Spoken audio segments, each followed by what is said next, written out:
it's not in vain. I'm afraid that much of the labor that we do in Christianity, we think that it's almost vain, that it will produce nothing, it will do nothing, it will bear no fruit. And sometimes when we see something that seems to have borne no fruit, we say, well, that bore no fruit. But how can we judge on this side of the line, on this side of heaven's gate? How can we judge what bears fruit and what does not bear fruit? I think we'll be surprised. I think our world will go topsy-turvy on the great day of judgment when we maybe find out that all the things we thought did not bear fruit bore fruit, and all the things we thought were fruitful were fruitless. Say that 3 times. We should be optimistic about every work of God, because God begins nothing that He doesn't finish. In His economy, He does not waste time. I was talking to a girl yesterday, or 2 days ago, from Kirksville, Brother Leiter's daughter. I love her so much. She went to Romania with us, and she said, well, I think I'm going to go to the university and I'm going to study and to be a nurse. And, well, how do I, know if this is the will of God? What do I do? I said, well, first of all, what do you want to do? She said, well, I feel like I want to go study. I said, then go study. Well, what if it's wrong? God will fix it. And even if it is right, if He's telling you to study, He might send you there for all completely different reasons than what you think. You might think that you're going there to learn how to be a nurse, and He's going to take you there just to meet your husband. Who knows? You never know. Sometimes we are too mature, too adult-like. We need to be more childlike. I remember one time listening to this old preacher, and they called him on the radio. It was kind of a radio program, and this young man, so sincere, called him and said, sir, I feel just drawn into the Great Commission, and I just want to go to a people group that doesn't know Jesus, and I just want to preach the gospel. But what if it's not God's will? He said, son, if you get out of God's will trying to obey the Great Commission, I'm sure He'll forgive you. There's a sense in which we're so burdened down with whether we're right or we're wrong or this or that. And when I see a person like that, I have to remind them, you're trusting in your ability to hear, and you're not trusting in God's ability to lead. God's ability to lead. It's so much different. It's so different than what most Christians believe, the leadership of God. Let me give you an example. I was preaching in a place one time, and there was a lot of disruptions. A lot of disruptions. And I'm preaching, and people are out there, they're testing me. There was a group of people, they were testing me. They were going to see how far they could go before I did something. And finally, I'm sitting there preaching, I'm preaching, and then all of a sudden I said, be aware, you group. Listen to me, you young people. Listen to me. And then I said something that totally terrified me. We're going to start this meeting over again, and then partway through it, there's going to be a disturbance. There's going to be a disturbance in this thing, and we might not even be able to finish, and your chance to hear the gospel is going to be lost. And everyone, all of a sudden I thought, oh my, why did I say that? What am I doing? I thought, oh my gosh, they're going to think I'm some kind of false prophet. I'm up there like a crazy man predicting something's going to happen. Why did I even say that?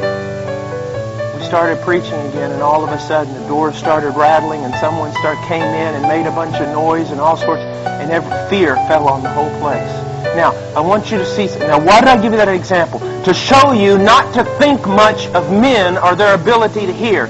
Most people, when they saw all that happen, thought, Paul Washer is so spiritual, he heard from God, and he made a proclamation. It was so clear from God what he heard that he told us, and it came true. That's not the way it happened at all, is it? All of a sudden, for some reason totally unknown to me, I said that. And it scared me to death, because I thought, why did I say that? I don't even know why I said that. And it happened. Now, that is a perfect example. I'm trying to give you things that are reality here. It's a perfect example. Believers in the Bible and believers today end up right where God wants them to be. And for the most part, it's not because they heard His voice or heard a vision or anything else, or their great ability to discern the voice of God. It's the great ability of God to lead. And many times we don't even recognize it was the will of God until we look back and see the hand of providence all through our lives. And so so many people are timid, thinking, well, I feel like I might want to do this, but I'm just afraid to step out. There's an open door here, but I'm afraid to go through it because I might be wrong. Not me. I've got a little, I don't want to say a deal with God, but it's basically like this. God, if it's an open door, I'm going through it. You don't want me to go through it, close it.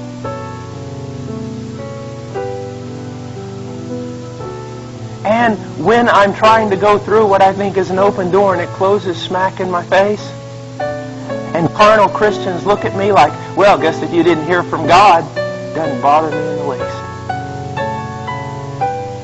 There's all kinds of little white ivory theologians out there who are always critical about other people trying to follow God. They don't bother me in the least. They never do anything and they never amount to much.